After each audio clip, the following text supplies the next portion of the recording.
Regardez bien depuis les années 90, ça tombe bien, les anciens sont là.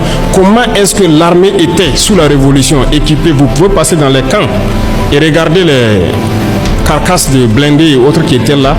Comment est-ce qu'on a pu démonter tout ça pour nous rendre très faibles et envoyer maintenant le terrorisme pour s'accaparer de nos terres?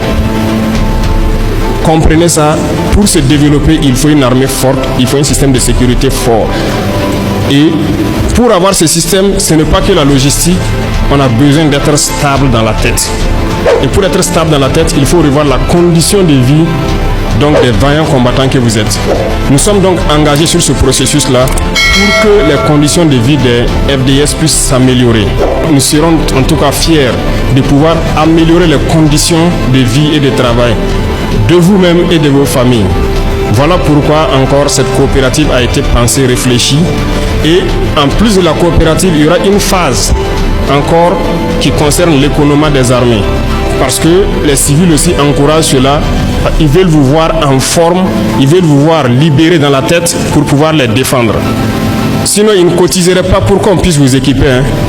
Nous voulons que chacun comprenne la portée de la coopérative, adhère, puisse expliquer ça à ses camarades et qu'on puisse développer rapidement ça pour que nous puissions faire changer carrément drastiquement les choses en un laps de temps. L'usine que nous avons lancée dernièrement à Bobo, c'est dans ce même ordre d'idée. Lorsque nous voyons des FDS qui se promènent avec des tenues délavées, ça fait mal. Et nous avons évalué ce que nous dépensons chaque année. Police nationale ou municipale, GSP, gendarmerie, douane, armée. Ce que nous dépensons dans l'achat des tenues, c'est énorme. C'est des milliards et c'est de l'emploi qu'on donne à l'extérieur. Donc nous avons décidé de mettre l'usine sur place pour produire pour tout ce qui est tenu, pour vous voir bien habillé.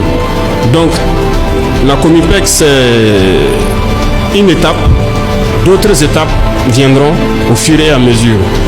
Tout le monde est impliqué, le ministre des Finances en première ligne, pour que nous puissions créer quelque chose, un outil performant, sur lequel nous aurons un regard qui doit permettre à nos différentes forces de défense et les forces de sécurité de vivre dignement et de mener le combat pour la liberté de notre patrie.